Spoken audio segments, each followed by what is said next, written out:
오늘 우리에게 주시는 하나님의 말씀은 신약성경 사도행전 10장 1절부터 8절까지 말씀입니다. 가이사랴에 고넬료라 하는 사람이 있으니 이달리아 부데라 하는 군대의 백부장이라. 그가 경건하여 온 집안과 더불어 하나님을 경외하며 백성을 많이 구제하고 하나님께 항상 기도하더니 하루는 제9시쯤 되어 환상 중에 밝히 보매 하나님의 사자가 들어와 이르되 고넬료야 하니 고넬료가 주목하여 보고 두려워 이르되 주여 무슨 일이니이까. 천사가 이르되 내 기도와 구제가 하나님 앞에 상달되어 기억하신 바가 되었으니 내가 지금 사람들을 요빠에 보내어 베드로라 하는 시몬을 청하라. 그는 무두장이 시몬의 집에 유숙하니 그 집은 해변에 있다 하더라. 마침 말하던 천사가 떠나매 고넬료가 집안 하인 둘과 부하 가운데 경건한 사람 하나를 불러 이 일을 다 이루고 요빠로 보내니라. 아멘.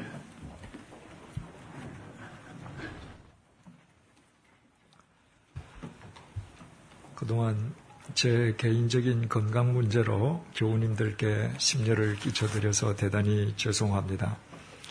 약 1년 전부터 잠긴 목소리가 계속 풀어지지를 않았습니다. 그냥 피곤해서 그러려니 하고 대수롭지 않게 여겨왔습니다. 그런데도 상태가 호전되지 않아서 지난달 초에 검사를 받았습니다. 내과적 원인과 외과적 원인이 겹쳐 있는 상태로서 만약 그대로 있을 경우에 절대로 원상으로 회복되지 않고 오히려 상태가 더 악화될 것이라는 진단이었습니다. 그래서 지난달 중순부터 내과적 원인을 다스리기 위해서 약을 복용하기 시작했고 지난 5월 8일 외과적 원인인 비중격 망곡증 수술을 받았습니다. 수술을 받았다고 해서 금방 목소리가 회복되는 것은 아니고 4월 중순에 약을 먹기 시작한 시점으로부터 6개월이 지난 10월 중순 정도가 되면 목소리가 회복될 것이라는 의사의 소견입니다. 따라서 그동안 혹 설교 중에 귀에 그스리는 소리가 나오더라도 너그럽게 양해해 주시기 바랍니다.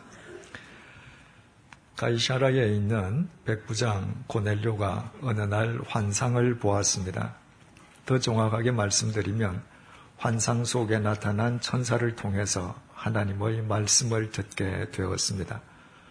하나님께서는 단순한 공기의 진동이거나 자기 과시가 아닌 인간에 대한 사랑과 긍휼을 수반한 고넬료의 기도와 구제가 하나님 앞에 기념비로 상달되었음을 친히 고넬료에게 밝혀주셨습니다. 그리고 고넬료로 하여금 가이사랴에서 50km 떨어져 있는 요빠의 무두장이 집에 유숙 중인 베드로를 청해 올 것을 명령하셨습니다. 고넬료의 기도와 구제가 하나님께 상달될 정도로 그가 신실한 믿음의 사람이기는 했지만 그러나 그때까지 고넬료는 아직 예수 그리스도의 복음을 접해보지는 못한 상태였습니다. 하나님께서는 그 고넬료에게 생명의 복음을 직접 전해주시기 위해서 요빠에 있는 베드로를 청해 오도록 하셨던 것입니다. 하나님의 이 명령에 대한 고넬료의 반응은 본문 7절에서 8절에 기록되어 있습니다.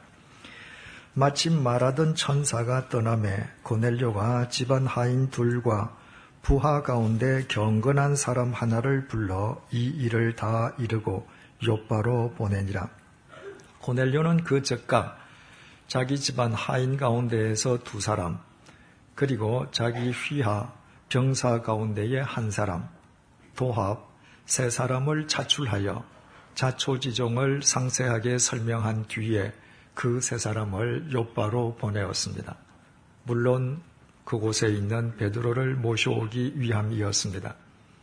그런데 오늘 본문은 그 목적을 위해서 고넬료가 차출했던 그의 휘하 병사를 경건한 사람이라고 밝혀주고 있습니다. 본문이 언급한 그 병사 역시 그의 직속 상관인 백부장처럼 이탈리아 부대에 소속되어 있는 군인이었습니다. 이미 말씀드린 것처럼 이탈리아 부대는 이탈리아 국민, 다시 말해서 당시 로마 제국의 시민권자들로만 구성된 정예 부대였습니다. 로마 제국은 식민지에서 일어날 수 있는 폭동이나 소요를 진압하기 위해서 로마 시민으로만 구성된 부대를 식민지에 주둔시키고는 했습니다. 따라서 본문의 병사가 로마 시민으로만 구성되어 있는 이탈리아 부대에 소속되어 있다는 것 자체는 바로 이 병사 역시도 로마 시민이었음을 의미하고 있습니다. 그런데 이 병사는 분명히 로마 시민이었음에도 불구하고 다른 로마인들과는 달리 황제나 태양 혹은 신화 속의 잡신을 섬기는 사람이 아니었습니다. 그 병사는 경건한 사람이었습니다. 성경이 경건하다고 하는 표현을 할 때 그 표현은 언제나 중심을 다해서 하나님을 섬기는 사람에게만 국한되어서 사용하고 있습니다. 어떻게 이방인인 로마인이었던 이 본문 속의 병사가 다른 로마인과는 달리 유대인도 아니면서 하나님을 섬기는 경건한 사람일 수 있었겠습니까? 이미 우리가 살펴보았던 본문 1절에서 2절이 그 해답을 제시해주고 있습니다. 가이사랴에 고넬료라 하는 사람이 있으니 이달리아 부대라 하는 군대의 백부장이라. 그가 경건하여 온 집안과 더불어 하나님을 경외하며 백성을 많이 구제하고 하나님께 항상 기도하더니, 그 병사의 직속 상관인 백부장 고넬료가 경건한 사람이었습니다. 그의 기도와 구제가 하나님 앞에 기념비로 상달될 정도로 그는 경건한 사람이었습니다. 따라서 본문 속의 병사 역시 자신의 직속 상관인 경건한 고넬료의 영향력 속에서 그 자신 또한 경건한 삶을 추구하는 경건한 사람이 되었음을 우리는 쉽게 알 수 있습니다. 그뿐 아니라 본문은 고넬료가 온 집안 식구와 더불어 하나님을 경외하는 경건한 사람이었음을 증언해주고 있습니다. 따라서 경건한 병사와 함께 고넬료가 욥바로 보내었던 2명의 집안 하인 역시도 경건한 사람이었을 것임을 우리는 알게 됩니다. 그렇지 않고서야 경건한 고넬료가 자기보다 더 경건한 베드로를 모셔오기 위해서 그 사람들을 특사로 차출했을 리가 만무합니다. 우리는 여기에서 경건한 사람 곁에 경건한 사람이 생기고 모이게 된다는 지극히 평범한, 그러나 대단히 중요한 사실을 깨닫게 됩니다. 반면에 예수님께서 서기관들과 바리새인들을 질책하신 내용을 수록하고 있는 마태복음 23장은 정반대의 사실을 우리에게 전해주고 있습니다. 당시 바리새인들과 서기관들은 모든 사람들이 유대인 가운데에 가장 경건한 사람이라고 인정하던 무리였습니다. 그들 자신 스스로 자신들의 경건함에 대하여 추호도 의심하지 않는 사람들이었습니다.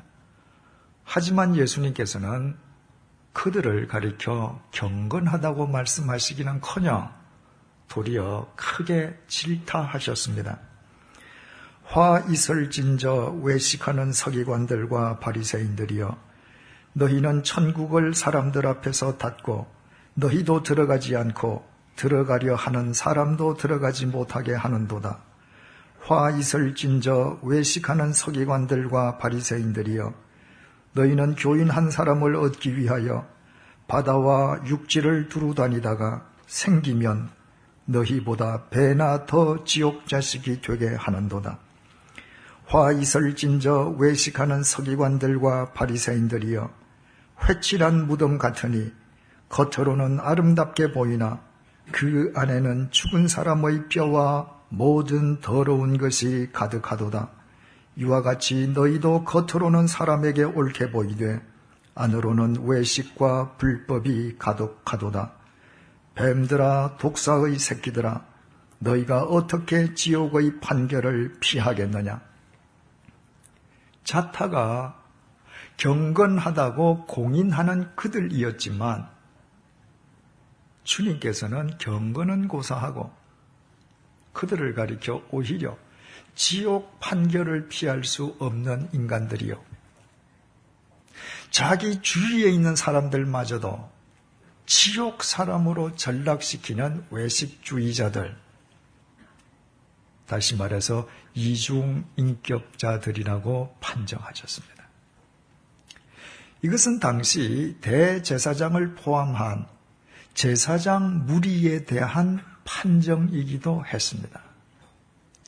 제사장들이 거룩한 예복을 입고 예루살렘 성전에서 거룩한 예법에 따라서 제사를 드릴 때면 그들의 일거수일투족은 경건의 극치를 이루는 것처럼 보여졌습니다. 그 누구도 거기에 대해서 단 한마디의 이의를 제기할 수 없을 정도로 그들의 경건은 완벽해 보였습니다. 그러나 예수님께서는 그토록 경건해 보이는 제사장들이 그렇듯 경건하게 제사를 드리는 그 예루살렘 성전을 가리켜서 강도의 굴혈이라고 판정하셨습니다. 예루살렘 성전에서 경건을 연출하는 제사장들이나 그 주위에 모여있는 측근들이나 모두 예수님께서 보시기에는 추악한 자신들의 사욕만을 쫓는 강도의 무리에 지나지 않았던 것입니다. 고넬료는 로마 군대의 백부장이었습니다. 그가 아무리 경건한 사람이라 할지라도 겉으로 드러나는 모습이 예루살렘 성전을 중심으로 살아가는 제사장들과 서기관들과 바리새인들, 한마디로 유태교 지도자들만큼 경건해 보일 수가 있었겠습니까? 고넬료는 한낱 이방 군대의 직업 군인인데 반해서 유대교 지도자들은 종교로 밥 먹고 살아가는 직업적인 종교 성직자들이었기 때문입니다. 그런데도 성경은 전혀 상반된 판정을 내리고 있습니다. 직업 군인이었던 고넬료는 그 주위의 사람들과 더불어 경건하다고 판정한 반면에 정작 모든 사람이 경건한 것으로 공인한 유대교 지도자들은 전혀 경건하지 않다고 말입니다. 이 양자의 차이가 대체 어디에 기인하는 것이겠습니까? 본문에서 경건하다라고 번역된 단어가 헬라어 원문에는 유세베스로 기록이 되어 있습니다.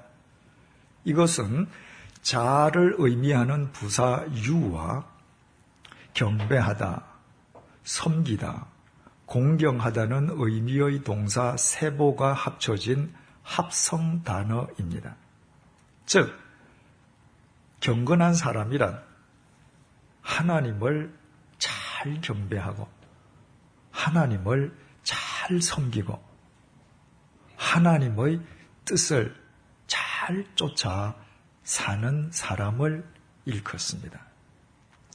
여기에서 우리가 유의하지 않으면 안 될 것은 대부분의 사람들이 경건을 외적 모양만으로 그릇 이해하고 있다는 사실입니다. 경건의 외적 모양만을 따른다면 취급 군인인 고넬료보다도 예루살렘 성전에서 거룩한 성의를 입고 살아가는 유대교 지도자들이 훨씬 더 경건하지 않았겠습니까? 그리고 실제로 당시 사람들은 그렇게 믿고 있었습니다. 하지만 그것은 결코 주님 앞에서 진실일 수 없었습니다. 그러므로 경건에 관한 한 겉으로 드러나 보이는 경건의 모양보다 더 중요한 것은 경건을 이루는 내적 바탕입니다. 경건을 이루는 내적 바탕이란 자신의 삶 속에 이미 임재해 계시는 하나님에 대한 통찰력입니다. 하나님은 결코 멀리 계시지 않습니다. 우리가 믿는 하나님은 당신을 믿는 사람들을 고아처럼 내버려 두시지 않습니다. 우리가 언제 어느 곳에 있든 하나님께서는 항상 우리의 삶 속에 현존하고 계십니다. 그래서 하나님이십니다. 그 하나님에 대한 통찰력을 지니고 살아간다면 그 사람은 하나님을 잘 경배하고 하나님을 잘 섬기고 하나님의 뜻을 쫓아 바르게 살아갈 수밖에 없습니다. 그렇지 않겠습니까? 전능하신 하나님께서 내 삶 속에 현존해 계심을 보고 느끼는 사람의 삶이 어떻게 경건해지지 않을 수가 있겠습니까? 문제는 사람들이 이 통찰력을 상실했을 때입니다. 내 삶 속에 현존하시는 하나님에 대한 통찰력을 사람들이 상실하거나 결여할 때 사람들은 하나님의 현존을 육감적으로 느낄 수 있는 곳, 이를테면 예배당 안이나 종교 행사장이나 특별한 신앙 프로그램이나 교인들이 모여 있는 곳에서만 경건의 외적 모양만을 추구하게 됩니다. 그 결과 그 사람의 삶은 이중적이 될 수밖에 없습니다. 하나님의 현존을 스스로 느낄 수 있는 것과 그렇지 못한 곳 사이에 삶의 일치가 있을 수 없기 때문입니다. 디모데후서 3장 1절에서 5절은 말세가 되었을 때 일어날 현상들을 이렇게 밝혀주고 있습니다. 너는 이것을 알라. 말세에 고통하는 때가 이르러 사람들이 자기를 사랑하며 돈을 사랑하며 자랑하며 교만하며 비방하며 부모를 거역하며 감사하지 아니하며 거룩하지 아니하며 무정하며 원통함을 풀지 아니하며 모함하며 절제하지 못하며 사나우며 선한 것을 좋아하지 아니하며 배신하며 조급하며 자만하며 쾌락을 사랑하기를 하나님 사랑하는 것보다 더하며 경건의 모양은 있으나 능력은 부인하니 이 같은 자들에게서 내가 돌아서라. 말세에 나타날 현상을 한마디로 표현하면 소위 하나님을 믿는다는 사람들이 경건의 모양은 지니고 있지만 경건의 능력은 결여하고 있다는 것입니다. 바꾸어 말씀드리면 경건의 외적 모양만을 추구하려 할 뿐 경건의 내적 바탕인 하나님에 대한 통찰력을 지니고 살려 하지는 않는다는 것입니다. 그 통찰력이 없이는 그 누구도, 그 어디서도 진정한 경건의 사람이 될 수 없는데도 말입니다. 다윗은 시편 16편 8절을 통해서 이렇게 고백했습니다. 내가 여호와를 항상 내 앞에 모심이여 그가 나의 오른편에 계심으로 내가 흔들리지 아니하리로다. 다윗이 흔들림 없이 경건한 삶을 살 수 있었던 것은 그는 언제나 자기 삶 속에 현존하시는 하나님에 대하여 깨어있는 통찰력 속에서 살았기 때문입니다. 그러나 우리는 잘 알고 있습니다. 다윗이 한순간 그 통찰력을 상실했을 때 그가 얼마나 엄청난 범죄를 저질렀는지를 말입니다. 남의 아내를 자기 침실에 끌어다가 불륜을 저지르면서도 그 불륜의 현장 속에도 하나님께서 계신다는 사실은 까마득하게 잊었습니다. 남의 아내를 범할 뿐만 아니라 그 여인의 남편을 살해하기까지 하는 엄청난 범죄를 저지르고서도 때만 되면 태연하게 경건한 모습으로 하나님께 제사를 드렸습니다. 하나님에 대한 통찰력을 상실했기에 하나님께서 자신의 모든 죄가를 낱낱이 알고 계신다는 것조차 인식할 수 없었기 때문입니다. 다윗은 예전처럼 여전히 경건의 외적 모습은 갖추고 있었습니다. 그러나 하나님 보시기에 하나님에 대한 통찰력을 상실한 다윗은 추악한 외식주의자, 이중인격자에 지나지 않았습니다. 그럼에도 다윗이 위대한 것은 나단 선지자를 통해서 자신의 잘못을 지적받는 즉각 다윗은 하나님에 대한 통찰력과 경건을 회복했을 뿐만 아니라 어처구니 없는 동일한 잘못을 그의 생애에 다시는 되풀이하지 않았습니다. 다시 회복한 하나님에 대한 통찰력을 더 이상 상실하지 않았기 때문입니다. 사도 바울은 경건과 관련해서 디모데전서 4장 7절을 통해서 우리에게 이렇게 권면하고 있습니다. 망령되고 허탄한 신화를 버리고 경건에 이르도록 네 자신을 연단하라. 경건에 이르도록 우리 자신을 스스로 연단한다는 것은 구체적으로 무슨 의미이겠습니까? 내 삶 속에 이미 임재해 계시는 하나님에 대한 통찰력을 배양하는 것입니다. 우리가 성경 공부를 하는 것도, 때를 맞추어 기도하는 것도, 신앙 훈련을 거듭하는 것도 모두 경건의 밑바탕인 하나님에 대한 통찰력을 다지고 키우기 위함입니다. 우리가 하나님을 믿는다고 하면서도 이 통찰력을 결여하거나 상실할 때 우리의 신앙 연륜이 거듭할수록 우리는 단지 경건의 외적 모습에만 집착하는 외식주의자들, 이중인격자로 전락하게 됩니다. 그렇다면 우리는 앞서 제기했던 질문에 대한 해답을 이제 찾게 됩니다.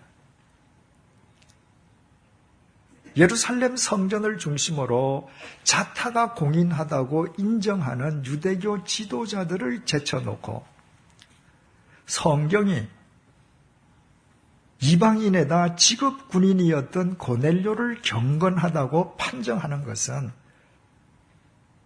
그 고넬료는 자기 삶 속에 현존하시는 하나님에 대하여 깨어있는 통찰력으로 사는 사람이었기 때문입니다.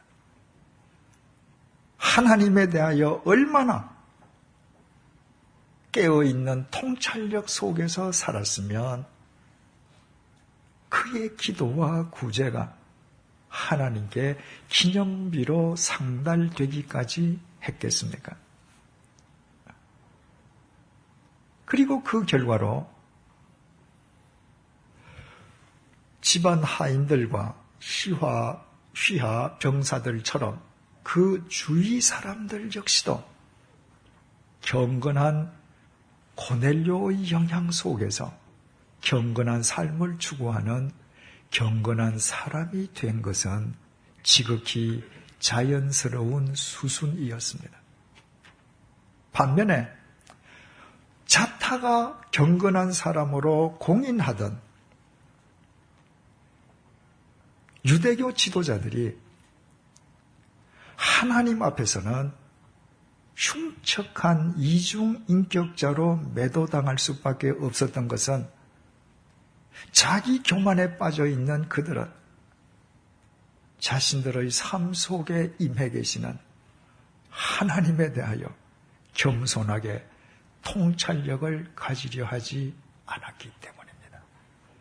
그래서 그들의 일상적인 삶은 예루살렘 성전 안에서 행하는 그들의 언행과 괴리를 이룰 수밖에 없었고 그들 주위에 모여있는 그들 측근 역시도 경건의 외적 모양을 흉내내는 자기 위선에서 벗어날 수가 없었습니다. 예수님께서는 목전에 임박한 당신의 죽음을 내다보시면서 요한복음 16장 32절을 통해 제자들에게 이렇게 말씀하셨습니다. 보라, 너희가 다 각각 제 곳으로 흩어지고 나를 혼자 둘 때가 오나니 벌써 왔도다. 그러나 내가 혼자 있는 것이 아니라 아버지께서 나와 함께 계시느니라. 3년 동안이나 예수님께서 온갖 사랑과 정성을 다 쏟아 부으셨건만 가장 결정적인 순간에 제자들은 예수님을 배신하고 뿔뿔이 흩어져 도망쳤습니다. 그 처절한 배신의 현장에 주님 홀로 남으셨습니다. 그러나 주님은 알고 계셨습니다. 당신이 비록 혼자인 것처럼 보이지만 결코 혼자가 아니라는 사실을 말입니다. 아무도 보이지 않는 그곳에 하나님 아버지께서 당신과 함께 하심을 예수님께서는 분명히 아셨습니다. 하나님 아버지에 대한 그 통찰력으로 예수님께서는 십자가의 죽음을 선택하셨고 그 결과는 영원한 부활이었습니다. 하나님에 대한 그 통찰력으로 인해 예수님께서는 단 한 번도, 한순간도 경건에서 분리된 적이 없었습니다. 결코 잊지 마십시다. 경건은 종교 행사나 특정 신앙 프로그램을 일컫는 용어가 절대로 아닙니다. 경건은 하나님을 믿는 그리스도인들의 삶 자체를 일컫는 용어입니다. 살아있는 사람의 삶이 멈출 수 없듯이 그러므로 그리스도인의 경건 또한 중단될 수 없고 그것은 오직 하나님에 대한 통찰력의 바탕 위에서만 가능합니다. 시인 김정란 선생의 그때에라는 제목의 시를 읽어드리겠습니다. 일상의 일들이 밀물처럼 밀려오고 나가는 해변에서 하루의 빈 그물을 씻고 있는 그때에 보잘것없는 지식을 머리에 씌워 타고난 어리석음을 가려보려고 헤매던 어두운 밤중 그때에 헛된 욕심에 눈 어두워 앞을 보지 못하고 길가에 나 뒹구는 돌멩이처럼 주저앉고 말았던 그때에 세상 온갖 유혹에 끌려다니다가 넘어진 상처투성이 내 모양을 버려두었던 그때에 나를 찾으신 주님, 나를 정하게 하셨네. 이 시가 노래하고자 하는 것이 무엇입니까? 하나님보다 자기를 더 신뢰하는 자기 교만에서 벗어나 자신의 삶 속에 임하신 주님에 대하여 겸손하게 눈을 뜨는 순간부터 예수 그리스도 안에서 비로소 정결한 삶을 살 수 있게 되었다는 것입니다. 오늘의 용어로 표현하면 자신의 삶 속에 현존하시는 하나님에 대한 통찰력을 지니기 시작하면서부터 비로소 진정 그리스도인다운 경건한 삶을 살 수 있게 되었다는 것입니다. 하나님께서는 종교 행사장이 아니라 자기 일상의 삶 속에 이미 임해 계신다는 것입니다. 자기 일상의 삶 속에 임해 계시는 하나님에 대한 통찰력을 갖기 시작하면서부터 이 세상 모든 인간들은 진정 새로운 피조물로 새로운 삶을 살 수 있다는 것입니다. 사랑하는 교우 여러분, 우리 심령의 정결도, 우리 삶의 경건도 하나님에 대한 통찰력에서부터 시작됨을 잊지 마십시다. 하나님은 하늘 위에 계시거나 바다 건너 산 너머 멀리 계시지 않습니다. 하나님은 이미 우리의 삶 속에 임하시고 우리의 삶 속에 현존하고 계십니다. 우리 모두 그 하나님에 대한 통찰력을 지니십시다. 말씀을 통해, 기도를 통해 하나님에 대한 그 통찰력을 배양하십시다. 언제 어디서나 그 통찰력으로 살아가십시다. 그때 비록 예배당 안에서 우리의 기도가 어눌하고 우리의 찬송이 서툴다 할지라도 하나님께서는 본문 속의 고넬료와 그 주위 사람들처럼 우리를 경건한 사람이라 인정해 주시고 우리를 통로로 삼아 우리 주위 사람들의 삶마저 경건할 수 있도록 인도해 주실 것입니다. 경건에 관한 한 우리의 경건이 입증되는 곳은 이곳 예배당 안이 아니라 예배당 밖 우리 일상의 삶의 현장이기 때문입니다. 기도하시겠습니다.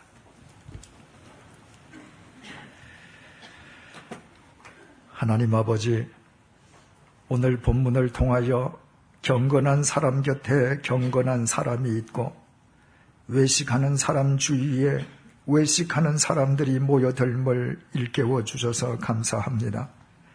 나와 더불어 사는 사람들 가운데 혹 외식하는 사람이 있다면 그것은 그 사람의 허물이 아니라 그동안 단지 경건의 외적 모양만을 추구해온 나의 잘못임을 회개하오니 주님 용서하여 주옵소서. 이제부터 우리 모두 경건의 내적 바탕을 바르게 다지는 진정한 믿음의 사람이 되게 하여 주옵소서. 우리 삶 속에 이미 임해 계시는 하나님에 대한 통찰력을 지니고 그 통찰력을 날로 배양하게 하여 주옵소서. 언제 어디서나 그 통찰력으로 살아가도록 도와주옵소서. 우리의 경건이 입증되는 곳은 예배당 안이 아니라 우리 일상의 삶의 현장임을, 그리고 우리 자신의 경건 여부가 우리 주위 사람들의 삶의 수준을 결정함을 잊지 말게 도와주옵소서. 그리하여 날마다 하나님에 대한 통찰력으로 살아가는 우리의 경건이 우리에게서 멈추지 않고 우리 주위 사람들에게 날로 확산되게 하여 주옵소서. 예수님의 이름으로 기도드립니다. 아멘.